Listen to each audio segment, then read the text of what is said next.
Hello, my friends, and welcome to a special Valentine's Day edition of Something Interesting.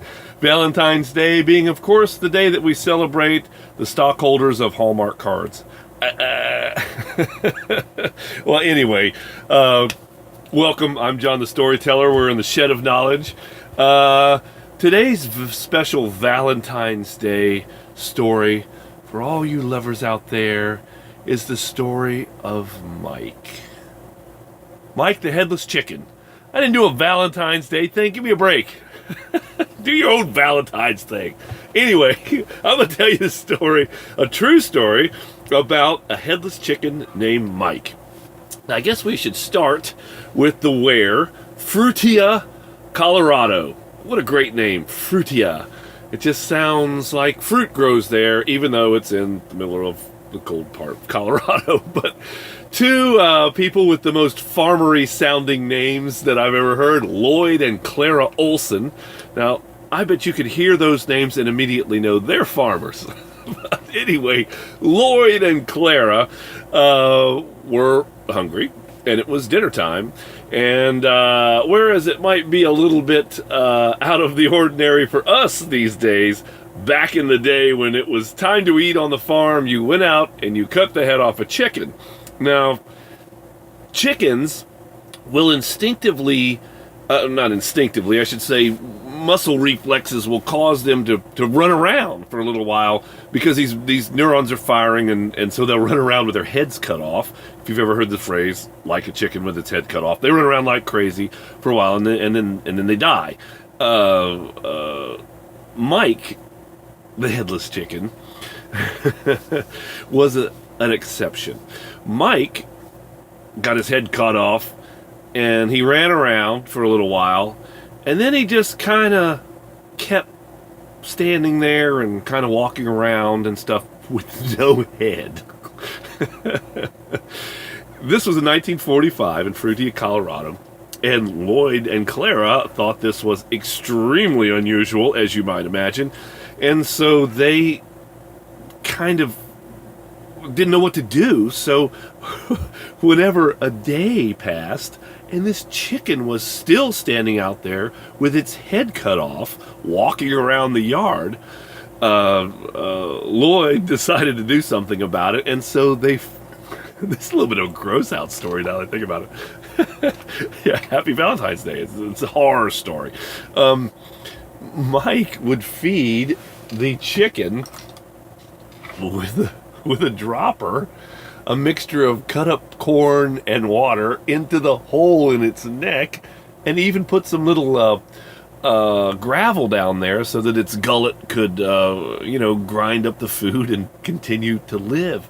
Now, this went on for a while, and I'll tell you how long here in a minute. Mike the Headless Chicken was about 5.5 months old whenever they decided to kill it for dinner. And, well, I'll tell you how old it was when it passed away in just a few moments. But, so Mike walked around the yard for a few days. Lloyd and Clara kind of figured out, well, this is a little bit of an opportunity. Because they were feeding this chicken down its neck hole, and then it would kind of create mucus, and they would suck the mucus out with the dropper as well.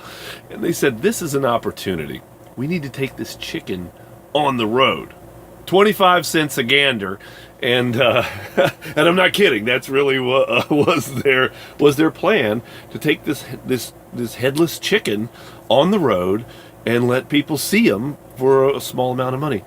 This venture of taking this chicken around brought them, first of all, the chicken was insured for $10,000 back in the 40s, brought them about $4,500 a month, which in today's money is about $50,000 a month that they brought in, charging people to look at a headless chicken. A true miracle of nature. Now, there was a lot of people that, doubted it and doubted its validity and thought it was a hoax. And, especially after the chicken died, they were like, oh, that never happened. But after the chicken died, they did take the chicken to the University of Utah at Salt Lake City, and to have it dissected and stuff. And what they found out is that that Lloyd Olson had done a poor job of butchering the chicken. He left a lot of the brainstem intact, and so that's why the chicken was able to run around. Now the chicken lived until one night. Then they had to feed it, and they had to pull the mucus out of its throat so it wouldn't choke to death. I mean, it didn't have a head or anything like that. Until one night that the chicken, they were in a motel with the chicken on the road. I mean, this is their cash cow, so to speak, their cash chicken, and the chicken started choking. And they said, well, I know what to do in this case. We get the dropper and we get the mucus out, only to realize that they had forgotten their supplies, their droppers and things like that at the last stop. So that night, Mike the Headless Chicken passed away after being headless for 18 months. A year and a half, Mike the Headless Chicken lived with no head.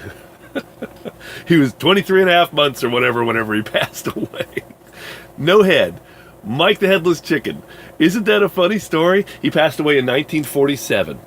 I believe he is on display somewhere, and the town of Frutia, Colorado has a Mike the Headless Chicken Day. I think it's the third Saturday in May or something. I think May is the Mike the Headless Chicken month because they got so much publicity on this thing. So anyway, Mike the Headless Chicken, for all you lovers out there,